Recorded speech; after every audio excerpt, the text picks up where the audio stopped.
नमस्कार बच्चों। आज हम पढ़ने और समझने वाले हैं क्लास 8 हिंदी की हमारी वर्कशीट नंबर 9 यानी कार्यपत्रक संख्या 9 को। यह हमारी 18 अगस्त 2021 की वर्कशीट रहेगी। आज की वर्कशीट भी काफ़ी इजी इंटरेस्टिंग रहने वाली है, जिसमें हम हमारी हिंदी की पाठ्यपुस्तक वसंत का पाठ लाख की चूड़ियाँ पढ़ना जारी रखेंगे। इस पाठ के लेखक है कामता नाची और ये इस पाठ का चौथा भाग रहेगा।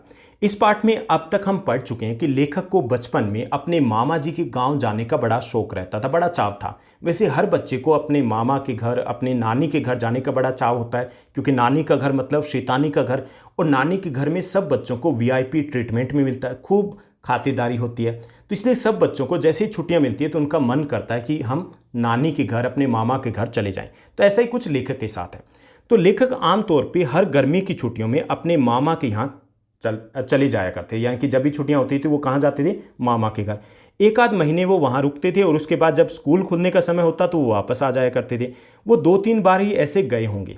ओके, तभी उनके पिताजी का ट्रांसफ़र है वो एक दूर के शहर में हो जाता है, यानी कि लेखक के जो पिताजी है उनका ट्रांसफ़र हो जाता है दूर के शहर में। तो उसके बाद वो अपने मामा के घर गर्मियों की छुट्टियों में नहीं जा पाते हैं। एक लंबे समय के बाद, एक लंबी अवधि के बाद, यानी कि एक लंबी अवधि तक वो अपने मामा के गाँव नहीं जा पाए। लगभग 8-10 वर्षों के बाद जब मैं वहाँ गया तो इतना बड़ा हो चुका था कि लाख की गोलियों में मेरी रुचि नहीं रह गई थी। यानी उसके बाद वो 8-10 वर्षों तक अपने मामा के गांव या तो गया नहीं या फिर लंबे समय के लिए नहीं गया। ओके, और जब वो गया तो 8-10 वर्षों के बाद तो इतना बड़ा हो चुका था कि अब उसकी खेलने की उम्र नहीं रही, यानी कि वो लाख की गोलियों से तो नहीं खेल सकता था, क्योंकि उसे बचपन में लाख की गोलियां मिला करती थी। कौन देता था? बदलू दिया करता था, जो लाख की गोलियां बनाता था। तो उसको बड़ा चाव था उन गोलियों का। लेकिन अब वो बड़ा हो चुका था तो उसे उन लाख की गोलियों में बिल्कुल ही रुचि नहीं थी। अतः वह जब 8-10 वर्षों के बाद गांव गया तो कई दिनों तक उसे बदलू का ध्यान ही नहीं आया। किसी गांव में बदलू रहता है जो उसके खूब खातिरदारी किया करता था, उसको लाख की गोलियां बना करके दिया करता था। इस बीच उसने गांव में देखा कि लगभग सभी जो महिलाएं थी, स्त्रियां थी, वो कांच की चूड़ियां पहने हुई थी। कुछ विरले ही हाथों में लाख की चूड़ियां दिखाई देती थी। एक दिन सहसा उसे बदलू का ध्यान आता है। अब बदलू का ध्यान क्यों आता है? कि बदलू का ध्यान इसलिए आता है क्योंकि उसके घर में एक घटना घटित होती है। घटना क्या होती है कि उसके मामा जी की जो छोटी लड़की होती है वो बरसात में आंगन में फिसल कर गिर जाती है और उसके हाथ की जो कांच की चूड़ियां होती है वो टूट कर उसकी कलाई में घुस गई और उससे खून आने लग गया।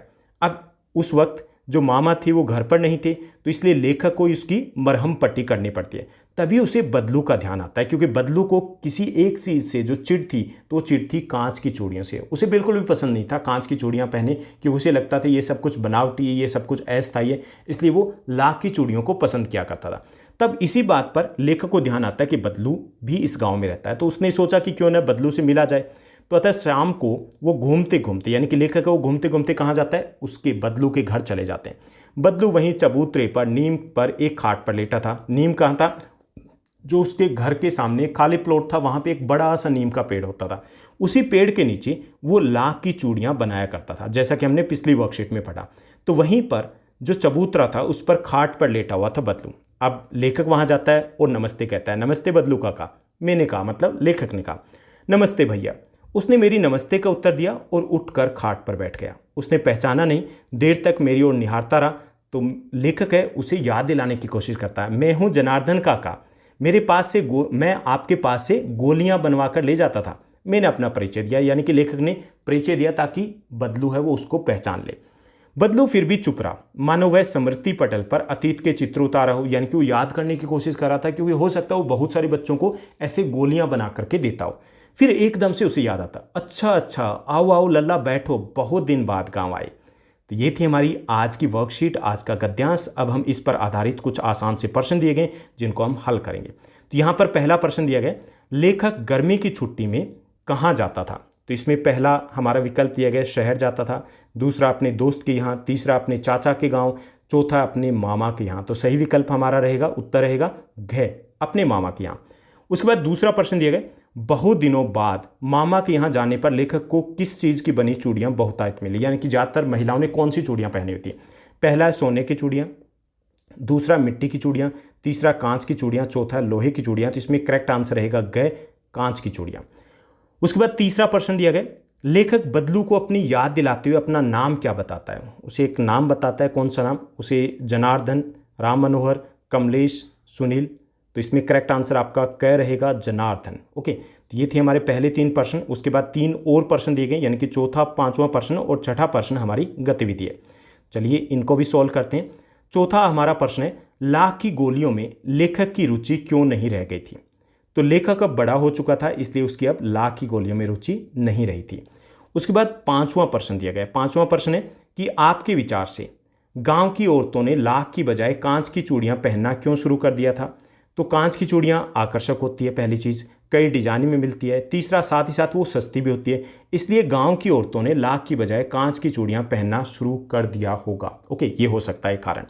उसके बाद छठा जो हमारा प्रश्न दिया गया गतिविधि है कि आप किसी ऐसे व्यक्ति से मुलाकात का उदाहरण दीजिए। आपको एग्जाम्पल देना है किसी ऐसे व्यक्ति से मुलाकात का जिनसे आप बहुत दिनों बाद मिल रहे हो। ओके, वह आपको अच्छी प्रकार पहचान नहीं पाता, तो आपका क्या रिएक्शन रहा, आपकी क्या प्रतिक्रिया रही होगी। ओके, तो पिछले वर्ष मैं तीसरी कक्षा की टीचर से मिला। मैंने आपकी तरफ से आंसर दिया कि पिछले वर्ष मैं अपनी तीसरी कक्षा की टीचर से मिला, परंतु उन्होंने मुझे पहचाना ही नहीं।